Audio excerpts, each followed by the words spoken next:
I didn't get into it to go to this Western European countries, Yeah. the real safe countries. We talked offline here a little bit earlier, where when you go to a place where there's no real threat, the respect or the job in itself is just it's just less impactful. Yeah. Making an argument that you're unsafe in Paris is it's just not really there compared to being unsafe in Erbil, Iraq during the time that I was there.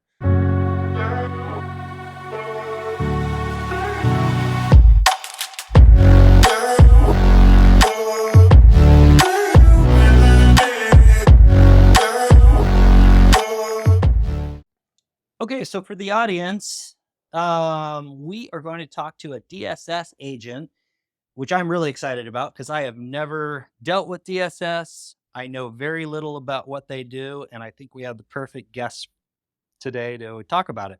So, can you introduce yourself for me, please? Sure, my name is Cody Perron. I'm a former DS special agent serving from 2008 to 2018. Okay. And Cody, before we begin, can you kind of give me a little bit of background about yourself in terms of where you grew up, family life, siblings, stuff like that? And was there anything as you were growing up that led you to law enforcement? Sure, grew up in southern Louisiana, a small town called Ville Platte. We're Cajun, where I'm from. My dad speaks fluent French. Mom understands French. I have a brother who's older, he's about 6 years older than me. I got a sister who's 3 years older. The whole family remains in Louisiana, including uh, 11, 8 nieces and nephews and 11 great nieces and nephews. I left in 1998 to join the Marine Corps, but that's because I wanted to be a Louisiana State Trooper. You had to either have a college degree at that time or some type of military experience. And I thought, why not join the Marine Corps?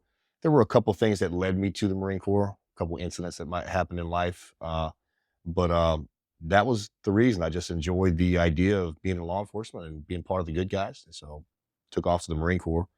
And then it was while I was there when I learned about the Diplomatic Security Service and becoming part of a federal law enforcement organization. And at the time, small town Louisiana, you think that the feds are like the making it to the NFL, right? I mean, I had never flown a plane, until I was 18 years old. So for me, that was a big deal, thinking it was impossible. And as I got overseas and started learning about these different organizations and that it was possible, I decided to pursue diplomatic security service. Okay, and give the audience a example of how many DSS agents are there worldwide? Worldwide. So the goal, it kind of fluctuates depending on where we are in the world and budgetary requirements. But I believe the goal is 2,400 at the moment, or it has been in the past several years.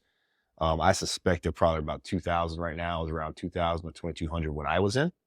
But it usually stays around that, around 2,000 to 2,400. Okay, and tell me a little bit about your training. I know nothing about DSS, so where is your training? What does it consist of?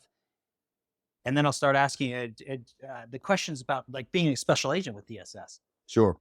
Yeah, so the training's about 7 to 8 months long. Again, it varies every once in a while. After a few years, they might change it for different reasons.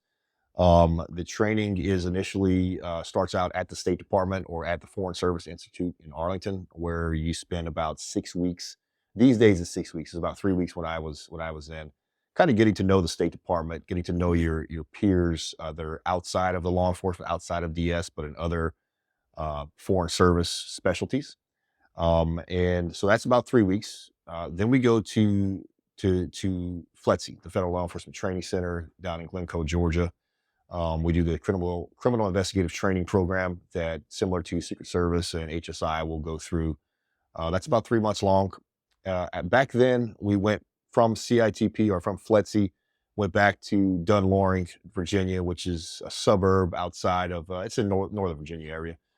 And we did focused training on the criminal investigation piece for DS, so visa and passport fraud, and the protection piece for DS. And back then, we were doing the training.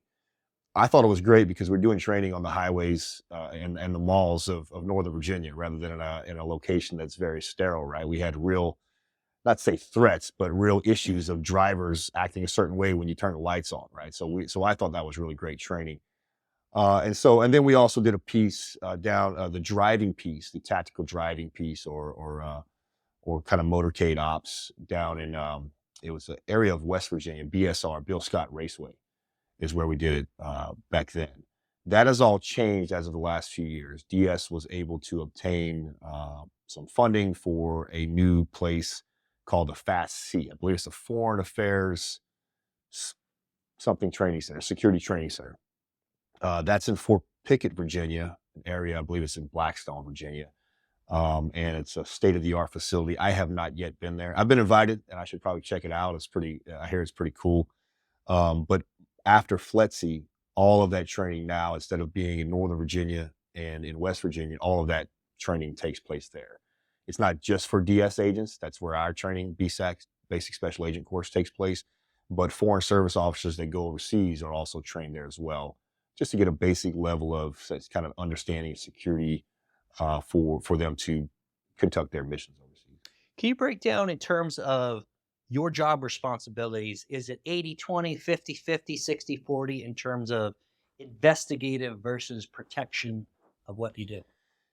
Yeah, so that would be field office dependent, Okay. right? So your first 2 years as a DS special agent, these days, again, things change pretty frequently, but it's been pretty consistent over the last decade plus that your first assignment is at a domestic field office.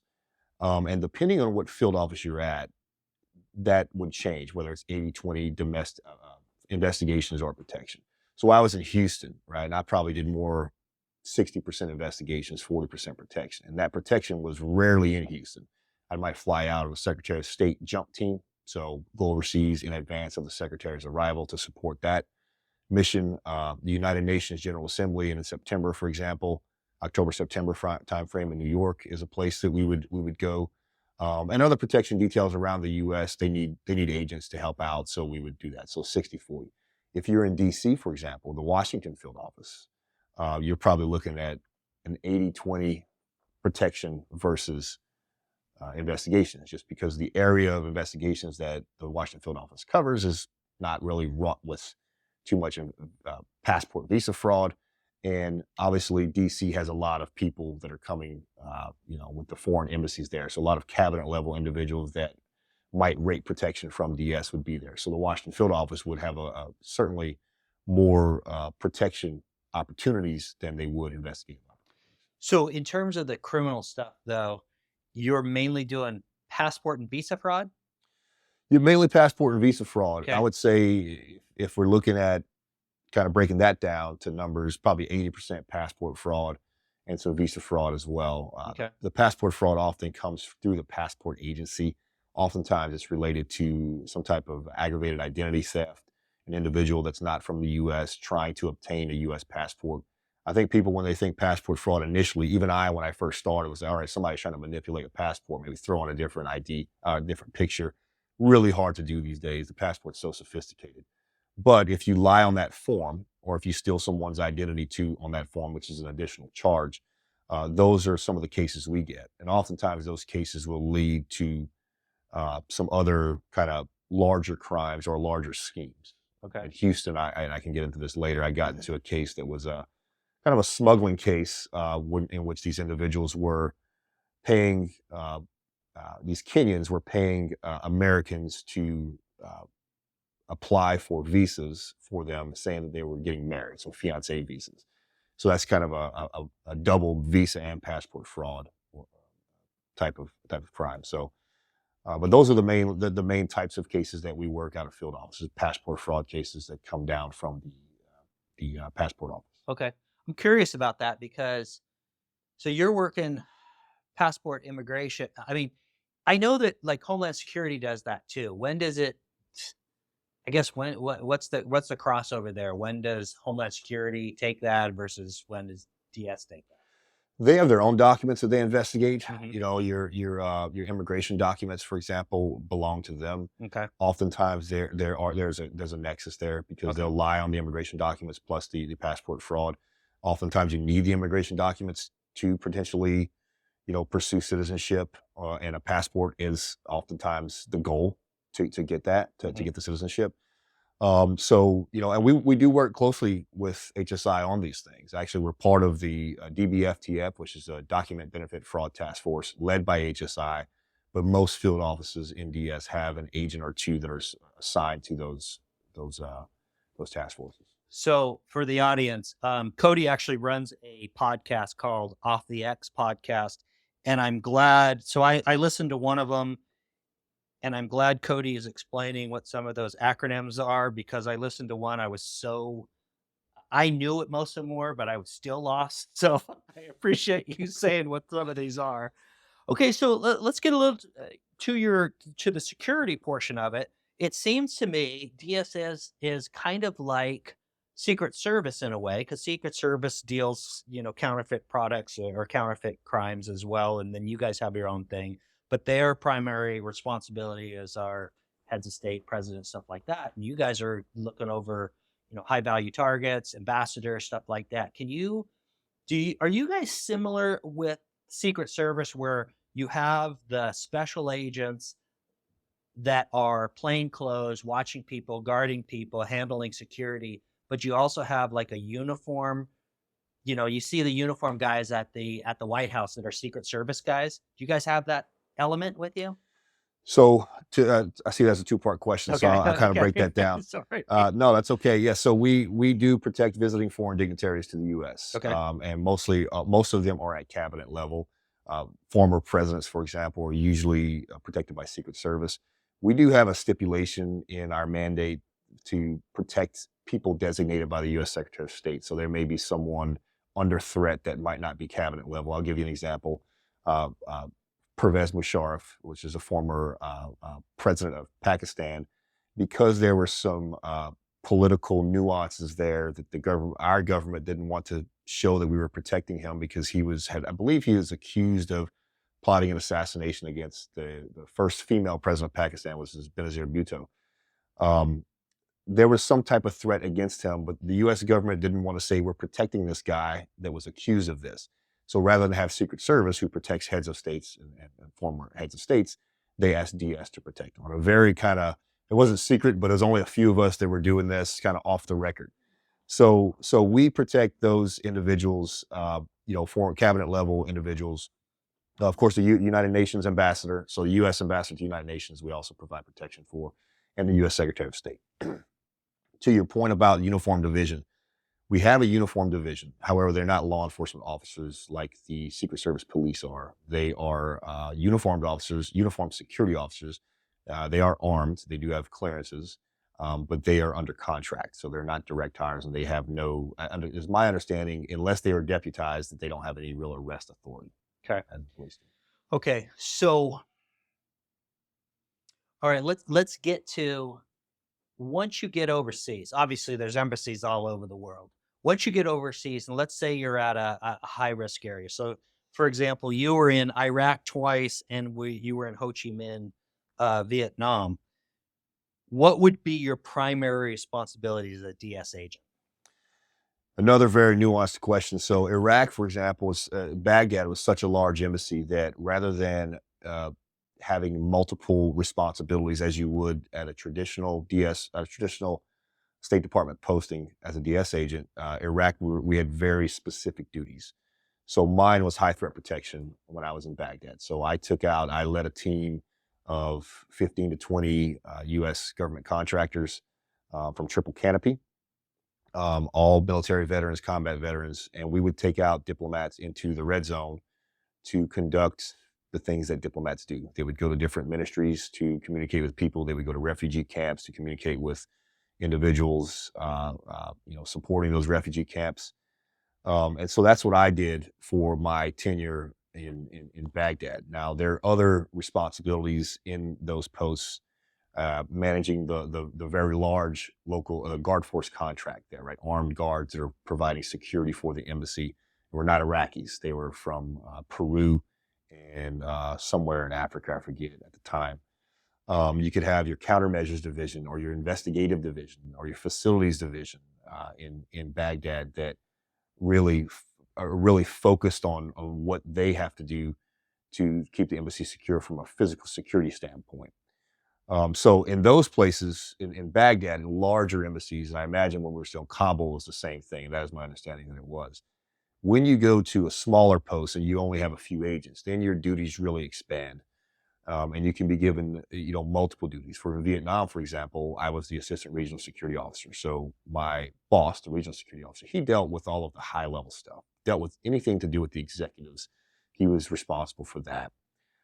I dealt with the day-to-day management of the local guard force, of our surveillance detection team, of our investigations, background investigations program, our physical security program, liaison with our technical security folks, our security engineering officers and security technical specialists. So it's very much security related, a counterintelligence briefing program, for example. Depending on where you are, that may be more robust or less robust.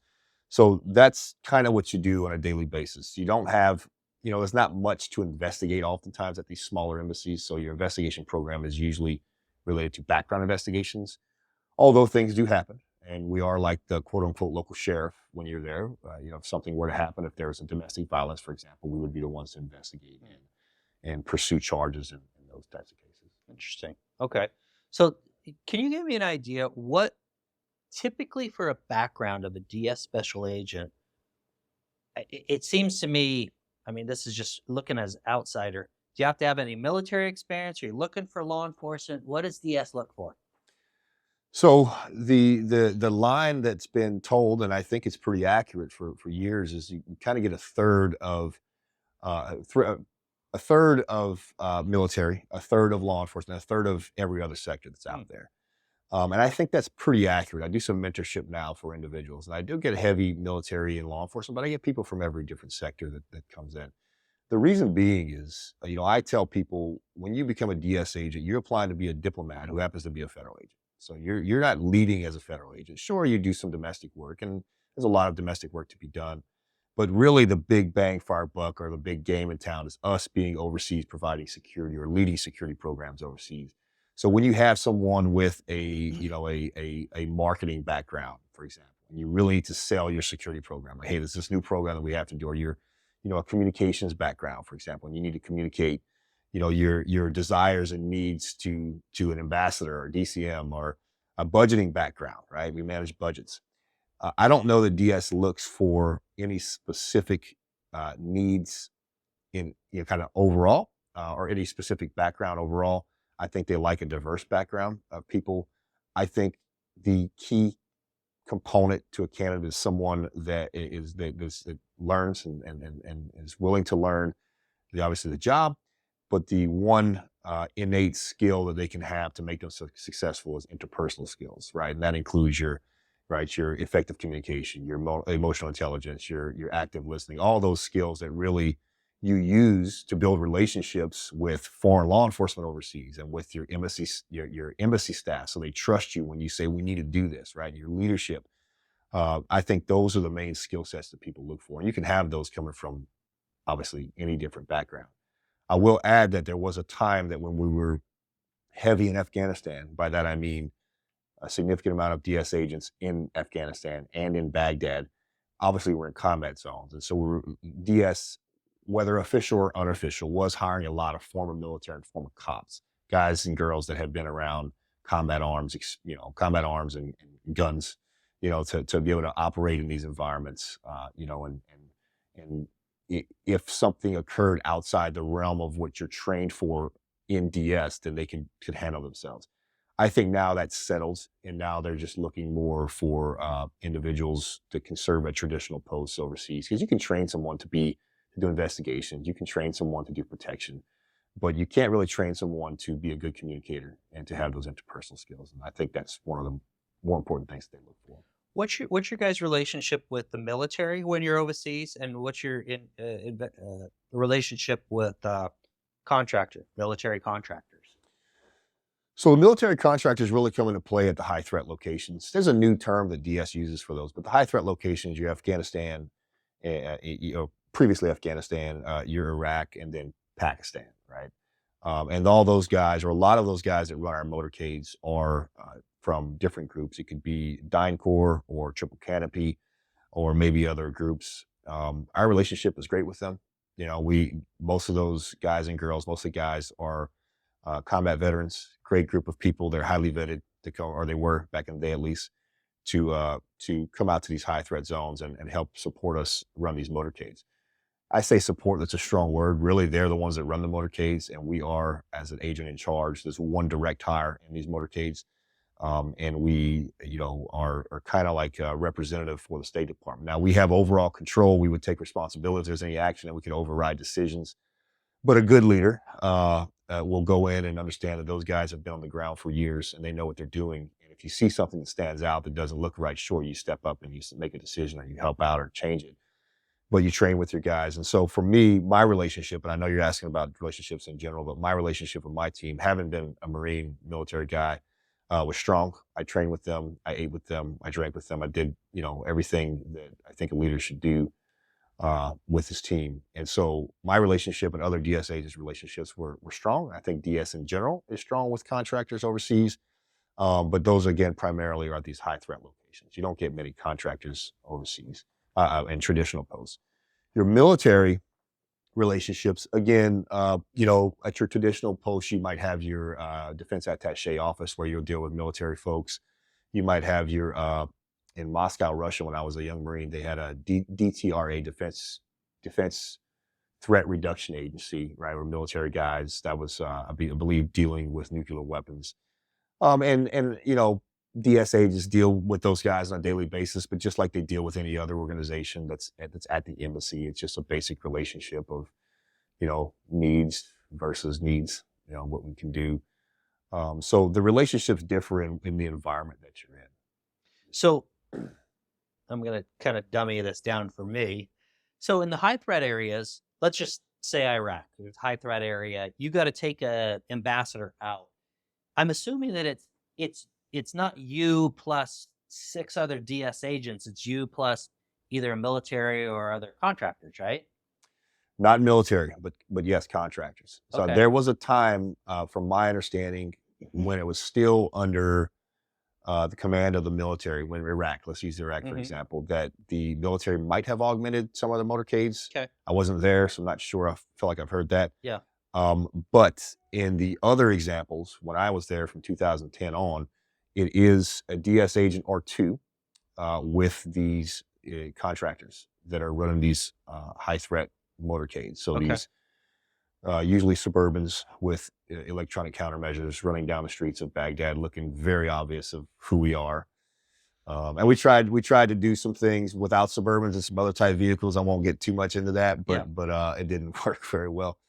But yeah, so it is not military anymore. It is DS agents. Now, DS agents, they go through there's extra training to go to these high threat zones. I didn't touch on that earlier because Okay. it's not part of the basic package. Okay.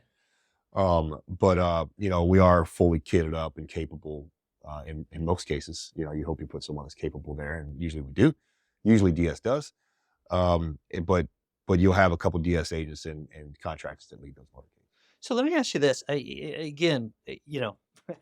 Looking at the movie, right? Benghazi.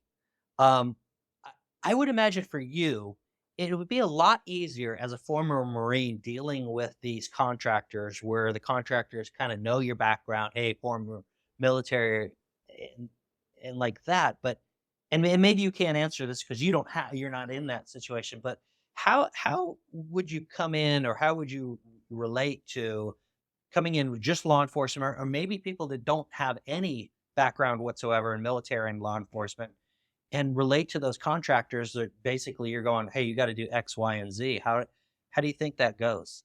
Well, I've seen it. I've seen others do it, Okay. and it doesn't. It depends on the individual Okay. and their ability to lead. Okay. And in this case, lead meaning take a step back and watch what they're doing, learn from the contractors again, because they've been here doing a shift leader. To be a shift leader on those protection details, you have to go through a lot of training and have done a lot of things basically on your resume, your Iraq resume, Yeah. for example, to be in that spot. So a good leader without any military experience, even with military experience, will go in, listen, learn, add value where you can, and build the trust of the team. And at some point, they're going to learn that, hey, Cody can make good decisions. And I had an issue in my book where I had to step up and make a decision. They didn't ask me to. I just got in there and got involved, and it was the right decision. And I think we saved some lives by doing so. But the time comes when you need to make those decisions. But otherwise, you sit there, you listen, you learn. If anything, stands out that is obviously against State Department guidelines, rules, regulations, or maybe unsafe, then you step in. Now, I'm not saying to go there and just be soft and allow them to walk all over you. There needs to be a balance there. Yeah. But when I equated it very similar to a young platoon commander, coming into a very seasoned Marine infantry platoon. And all those guys, he outranks them by rank, but they might be older than him. They might have a ton more experience than him, but he has the rank, right? And so what he should do, he or she, usually he in the infantry, always he in the infantry these days, is listen to them and learn from them, and then add value where you can. And over time, that relationship builds. It's hard in Iraq in those situations because you only have a year, right? So first 6 months, you're really building that rapport and that relationship, particularly if you have no military experience, right? And how you carry yourself matters too. If you go in there and you try to push people around, or if you're too timid, it's not going to go well for you. So you really have to have a balance. But if you go in there and you don't have the experience, I know I'm going very long on this, by the way. No, If you no, it's don't all have, good. It's all good. if you don't have the experience of the military or law enforcement and kind of understand how those guys operate, it's best to go in there, listen, learn, evaluate, make decisions when you can, add value where you can, and let them kind of lead until you can build that trust and rapport with them. At your academy, do they throw any of that at you in terms of leadership skills or anything else that would allow you to kind of, basically flow in like that, where it's like, hey, look, guys, this is the way it's going to be when you get into a high threat area. This is probably what you need to do. Do they go over any like leadership skills for you? Not that I recall. Okay. We do have back in the day, it was called High Threat Tactical Course. Now it's called Atlas, and don't ask me what that stands for. I knew at one point, but I would butcher it here. But it's a leadership. It's part of it is leadership, right? And so I believe they'll brief you that you'll be working with contractors, very experienced contractors. A lot of the guys that are training them are contractors that came out from theater. They come back and get jobs training the agents for these high threat assignments. And I suspect they're advising them and giving them some feedback on how to be. But I don't recall any formal courses on leadership or any formal courses on, hey, you're dealing with contractors. This might be the best way to handle this situation. Let me ask you, and I think I kind of know it based on the fact that you did two tours in Iraq and one tour in Vietnam. But in terms of your own personal thing and view of DSS, it seems to me what a great agency to travel the world with. Um, were you more of, hey, I'm going to go to a high threat area? Or did you ever go, hey, maybe Germany, maybe Paris, maybe whatever, that sounds good? Or that was never the reason why you got into it? I didn't get into it to go to this Western kind of Western European countries, Yeah. the real safe countries. We talked offline here a little bit earlier, where when you go to a place where there's no real threat, the respect or the job in itself is it's just less impactful. Yeah. Making an argument that you're unsafe in Paris is it's just not really there compared to being unsafe in Erbil, Iraq, during the time that I was there.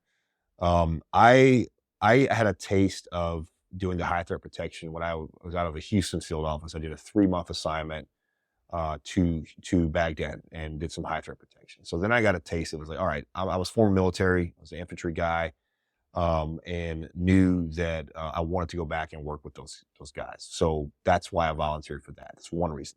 The second reason is back then, your second post, you kind of had to put in your time to get a good second post. If you're just coming out of the Washington field office to get a post, at a place that's desirable, and desirable can be anywhere, depending on the person, right? Yeah. Yeah. So, if I wanted to go to somewhere in South America, that's desirable to a lot of people. So one of the reasons to go to Iraq was to catapult you to another position, to get a decent assignment. And again, I wasn't interested in Western Europe. I put, when I was leaving Iraq, I'd been on, Uruguay and a bunch of different posts in South America and in Southeast Asia. I didn't get any of it. I didn't put Vietnam. And I had a buddy that was in Iraq and said, hey man, Vietnam is great. Ho Chi Minh City is an amazing place. I like history. So I was like, all right, this is good. And I put it, as soon as I put it, I got it. but I never had any desire to go to. I was single at the time, so for me, it was go to the place where the action is, where we can have a good lifestyle and not have to pay, $37 for a burger. Live a good life, and so for me, Vietnam fit really well. Yeah. Okay, well, let's talk a little bit about again, for the audience, I mean, I just think the Off the X podcast is super interesting, especially for me. I didn't know anything about DS, and to listen to these guys talk about what they did. I mean, holy crap! The one I listened to, Reagan, Dylan Dylan Reagan. Reagan, yeah. I mean, it sounds like he's in a freaking war zone when he's talking about the stories. So, but I want to talk to you about the book that you wrote. So, can you tell me the name of the book? Sure, yeah, it's called Agents Unknown: True Stories of Life as a Special Agent in the Diplomatic Security Service. Okay, and we talked about it a little bit before we started recording, but can you tell the story about Kayla Mueller and what that was all about? Sure. The catalyst of the book, or the reason I wanted to write a book, I only did a little less than 10 years in DS. And in that time, if you volunteer for a lot like I did, you can have a lot of experiences that are, I think, compelling enough to write a book and have people interested in it. The catalyst for my book was the story about Kayla Mueller. So for those who don't know of Kayla Mueller, if you a Google search will lead you to a lot of information. But she was from Arizona, and she was out in Turkey doing some humanitarian work. She was captured when she went over to Syria with an individual, a friend from Doctors Without Borders. And this was, I believe, in the September 2013 timeframe when she disappeared. So Kayla was the first female ISIS American hostage, right? First female American held by ISIS. And the U.S. government was looking for her. The FBI knew of her, but didn't hadn't heard from her in almost a year. I was at the American U.S. consulate in Erbil, northern Iraq, when the embassy, the consulate, got a call about from the United Nations camp on the Iraq-Syrian border that two individuals, two Yazidi females, about the age of 16 years old, claimed to have been held hostage with two American females. Um, what we learned later was that one was actually from New Zealand. They just thought because she spoke English that she was American. And the other one, based on a description they gave us, I was able to run through our FBI counterpart and determined that that the US was looking for an individual named Kayla Mueller. Perfectly fit her description, including what I recall to be a tattoo that matched. So I got on a plane. Well, I was going to take a motorcade to about eight hours north because ISIS had pushed really close to us at that point to go interview these two hostages, two individuals that were held hostage with ISIS. DOD, the task force there, the Special Operations Task Force, they were there primarily for high value targets to eliminate high value targets across the border. But they got wind of this and they called and said, "Hey, can we give you a lift?" Well, an hour and a half ride on a helicopter than a 8 hour motorcade seemed better to me. And they wanted to add one of their intel guys as well. Certainly, no problem. So that's what we did. We flew there, landed in a parking lot in the middle of Dahuk, Iraq, which is on the border about 35 kilometers from the border of Syria. Literally a parking lot with a drop bar. We walked out. We got into this taxi with this individual that was allegedly from the military. He was in plain clothes. I like to joke that that was the most danger I was in Iraq because his driving was insane. But anyway, I like allegedly. yeah, yeah. So he took us to the United Nations camp where we met with these individuals from the United Nations who briefed us on the kind of vulnerability of these two girls that had just been escaped from ISIS. And I go into a lot of detail in the book, but I interviewed these two individuals, these two young females, and it was a tough interview, probably the hardest interview I've ever done. I was trained to do criminal investigations or interviews, not interview people that had been abused the way they had. And the stories they told me, and I'll just get into a little bit, but they were basically taken off a bus. Their parents were executed. They were put on the bus where they were. There was the ugly bus, to put it bluntly, is what they told us, and then the bus with more attractive girls because they could get sold for more. Parents were executed in front of them. The one girl, Dalal, she was separated from her sister at the time. They were sold. They went to Al Raqqa, Syria. They ended up in a place called Deir ez-Zor, Syria. But they were sold. They were abused. They were beaten. There's one story she told me when she tried to escape with one of her friends because she was the ringleader. They were captured. They actually tied her friend down to the floor and stoned her to death. She watched her friend, die because of her uh, leadership, I guess, in trying to escape. So it's just brutal stuff that they told me. Really, really hard interview, but we got a lot of information. The DOD guy was actually had pictures of individuals and of high value targets that we were looking for, that the military was looking for, and they did acknowledge that some of those were guards in the area, um, uh, guarding them at one point between their transition from different locations. What we learned, obviously, was that they were held captive with Kayla. We confirmed that Kayla did not want to leave.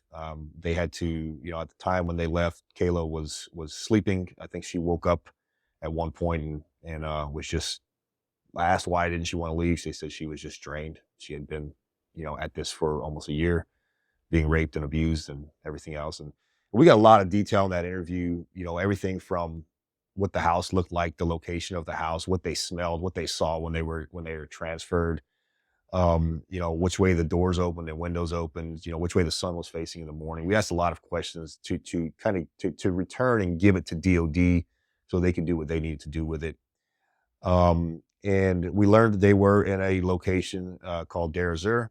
The military took that information and verified that it was accurate. They went back several times to communicate, to interview these two girls, and ended up doing a raid on the house where they were held captive. Unfortunately, Kayla was not rescued. She was not there. But other hostages were rescued. The individual who purchased Kayla and those girls was eliminated. His name was Abu Sayyaf. Abu Sayyaf was the former, because he's dead, oil and finance minister of ISIS.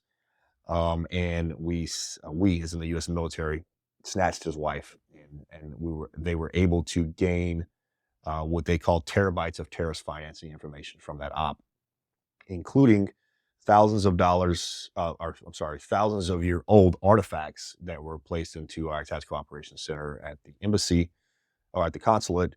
And for them, while the success was not necessarily there because they were looking for Kayla, they did eliminate a terrorist. They did get information that likely prevented further terrorist attacks, and they did evacuate or rescue some hostages.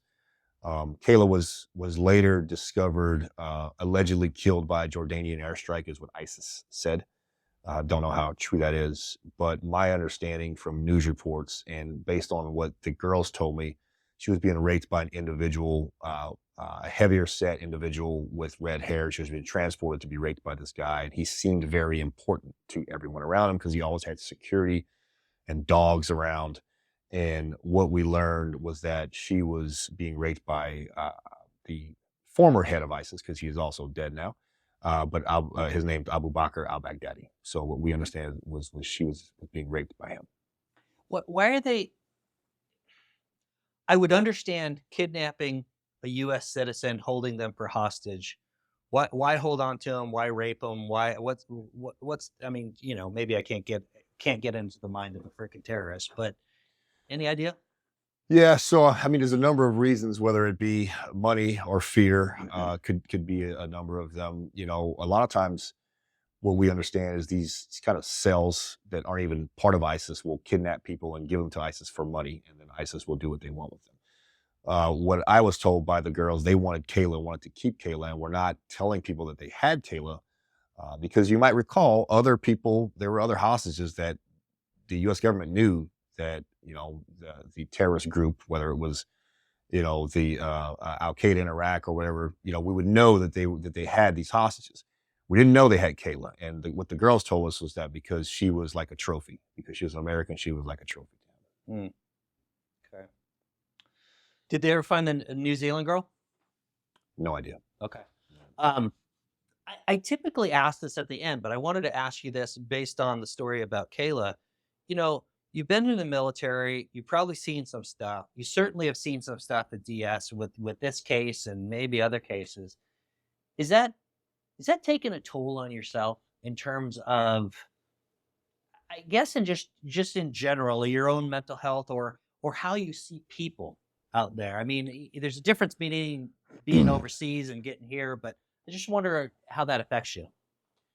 Yeah, that's something I don't talk about often, but I suppose it did have an impact on my mental health. The different things from both organizations that I served with. I think what it really taught me that serves me every day is perspective, how people live their lives. I mean, you know, the Kayla Mueller story aside, I spent days, countless days inside refugee camps where people were just fleeing from terror, from leaving their homes and living in squalor, and it's pretty awful realizing what we have here in America, and some of the complaints that some of us might have, myself included, are nothing compared to what these people go through. And we had a Mount Sinjar operation. So Mount Sinjar is a famous, well, famous now, but mountain in I believe it was Syria or northern Iraq, where it was northern Iraq actually, where ISIS, where individuals were fleeing from Mosul when they were fleeing up to Mount Sinjar. And one of the team members that works for me in Iraq, uh, got me on the phone because I was a personnel recovery guy, that was my program, personnel recovery. He said his cousin, who is an American citizen, was currently fleeing ISIS, and I didn't know exactly what he meant. Like maybe they're on the move, ISIS would be there. And so I got on the phone with him. His cousin called him on these small Nokia phones, is what we were still using back then. And his cousin and his family were literally breathing, huffing and puffing, running, fleeing ISIS. They were chasing them up this mountain, and you could hear gunshots in the background. They were killing and slaughtering them. Wow. So when you have that type of perspective, or when you see these types of things, or a part of these types of things, it certainly uh, gives you some perspective on what we have here in the U.S. Do you think do you think the military kinda helped you cope with some of that? Now, and I ask because, I mean, you become a DS agent, and you're supposed to be working on passport and visa, those are the investigations, but all of a sudden you're thrust into this thing where you're investigating the Kayla Mueller thing, and all of a sudden you're talking about rape and beatings and all these horrific things. Do you think being in the military and, I don't know what you did before, do you think that kind of helped out a little bit? Yeah, yeah. Well, I think the military, just being in Iraq in the in general, helped for a Yeah. number of different reasons, whether it's tactics or just understanding, the real risk that you're taking and how to handle it. Um, did it help in that interview? In the interview, I don't know if the military helped me or not. I think the military gave me a certain amount of tact and discipline, and not showing emotion when interviewing them, because I certainly felt it. Yeah. I have nieces that were their age at the time, and it was not something that was easy to listen to, but they went through it. I didn't go through it. Yeah. I just heard it right from them. So did the military help in that part? I don't know what helped. I think I had a strong foundation with my family growing up. Yeah, and I guess, maybe I didn't ask that right. I guess what I'm just trying to figure out, like, for example, all I did was investigate drugs, and there was robberies and all this other stuff but when it came down to like rapes and beatings and stuff like that, I never had that. So, or I never investigated that. So I'm just wondering how I would have reacted to that and how I would have, in my background, would have dealt with that. So I'm just trying to kind of put myself in your shoes. Well, I can tell you, I think one of the things the Marine Corps teaches you is stoicism, is being stoic in the moment, and again, not giving up to your emotional, maybe kind of things that are happening at the moment. But I went home, and I'm certain that bourbon was the drink of the night after that for a while, and I would probably say that I did that more than I should have after seeing some of these things. But yeah, it was tough. Yeah. Okay. You referenced this earlier, Cody, but can you talk about that Houston smuggling case? Yeah, so part of, DS, I forget if we talked about it yet, but one of our duties as DS agents are to investigate visa passport fraud. And most of our cases come up through the passport office. So our office in Houston was not co-located, but it was co-located in the same building. So different floor from the passport office was the DS Houston field office. And we had an individual walk in who really, when it was sent up to us, when we were called, they were questioning an ID, a Texas ID. They, as in the passport specialist, was questioning that it was a legit ID. It turns out it was a legit ID, but they said something didn't feel right about these individuals.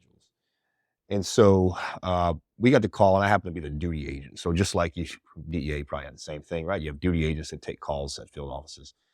And so myself and another individual went down there to see what was going on, to meet with the passport officer and our passport specialist and determine what was going on. And met with these two girls.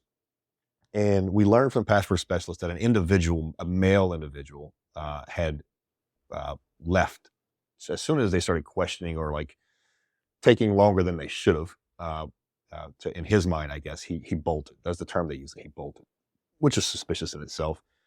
So we went back and looked at video footage. We took the two girls, two individuals. So it was two females of I think 18, 19 years old that were applying for a passport and to go to Kenya. And what we learned after interviewing them, to make this a little shorter, is that they were asked, and there was some back and forth. They didn't admit to this at first, and then we finally got to a number of interview techniques we used. And they were asked or paid to fly to Kenya to allegedly marry these individuals in a Kenyan wedding that they never met before, take pictures with them, and present this to the U.S. Embassy in Kenya. So in order to get a fiance visa, you have to prove that you basically are in love. Is the only way I could think to put it. So, when they got and so when we interviewed them, we realized that this was we didn't realize all of this yet, but we were onto something. And as we progressed through our case, we learned that there was a number of ways these Kenyans were doing this. They were going to the poorer areas of Houston. They were recruiting these girls. They were paying them money or doing things for them like their hair or buying them shoes or clothes or nails or things like that. And either flying them out to Kenya to do what I just said, to marry these people, take pictures, or if there were the second part of the scheme, sometimes these Kenyans got over here on their own. So they would go to, back then was Texas Southern University. They would apply for a student visa. They never showed up to class. So they get approved for a student visa, never show up to class. U.S. government doesn't have the capacity to deport everyone, particularly if there's no crime involved. And so they just live here amongst us, but eventually want to have a passport. And so what they would do with the individuals that made it here was fake a wedding. They would have a fake marriage license, and they would pay these girls to take pictures with them. And there's a number of different ways they went about it, but that was the case. So the case was called Operation Wreck Safari because the girls alleged that they were going on a safari. And it was my thought that we wrecked their safari. The U.S. Attorney's Office did not take up that case name when they prosecuted the case. And that case was pretty big. We had to actually cut it off. It could have been hundreds of people. We cut it off with about, 5 main people that we prosecuted. We used the others in the family to basically give us information and work with us in the Kenyan family. And then our Kenyan relatives, I guess, not like close family. But what we had to do with the U.S. Attorney's Office was there were two people at fault here, because the person that actually applied for the fictitious passport, or for a passport under false pretenses of why they wanted the passport, were the Americans.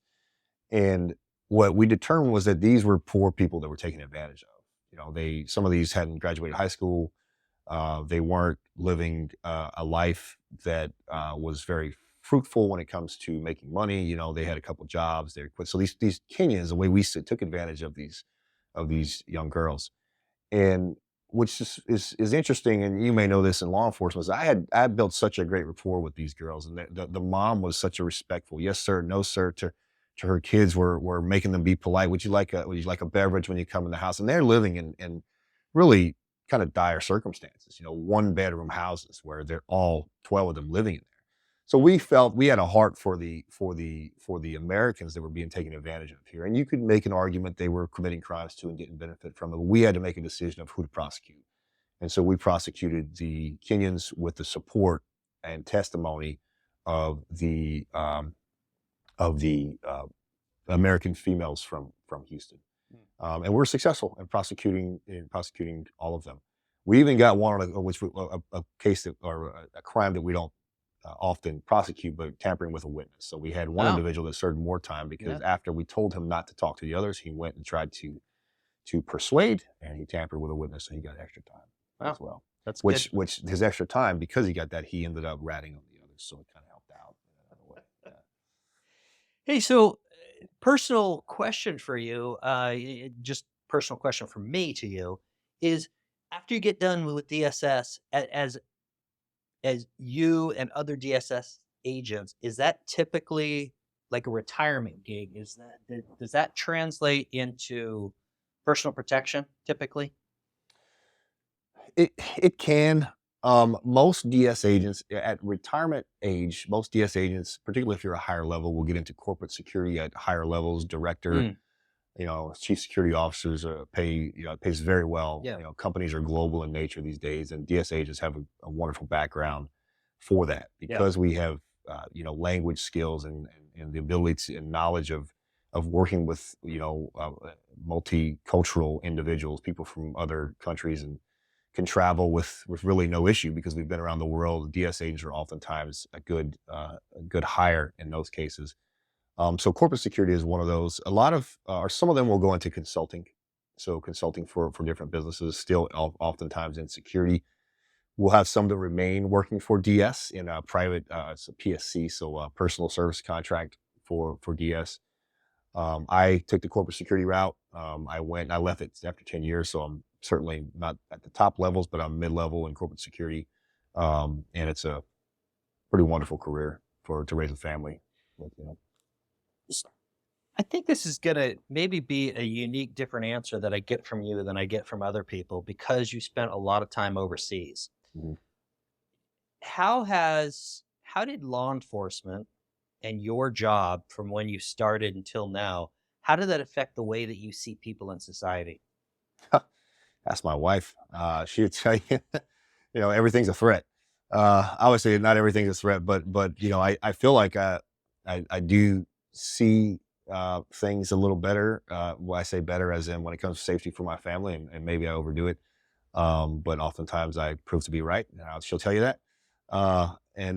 So I definitely see those things. But yeah, and trust, trusting people, individuals might approach you on the street for whatever reason, just to ask you a question. And for me, it's like, I don't know you. What are you doing? Or why you want to talk to me? It's the wrong way to look at things. But it's, you know, these days you never know why someone's approaching you, right? Yeah. To film you on TikTok and ask questions, or to ask you to buy something, or just to be friendly and say, hey, you dropped your keys or something, right? You never know. But I tend to have kind of a standoff. Wait, if I don't know you, what are we doing? Now that's not and that's like just on the street. It's settings like at my daughter's soccer game, and we're at a soccer field where everyone's playing soccer, for example. I have no problem with communicating with random people, but depending on the setting, I think it certainly has given me, and I imagine you're the same way, right? You a protective nature in you, and because you, especially in DEA, have seen some things that there's a dark side to this world, particularly in America, that people don't see. I don't see. I didn't see it. The small cases that I investigate as DS agent in America were certainly not as dark as what you guys see and what HSI sees and others. So, but it does give you some perspective as well that there's some safety issues amongst us on occasion. Just keep it like that.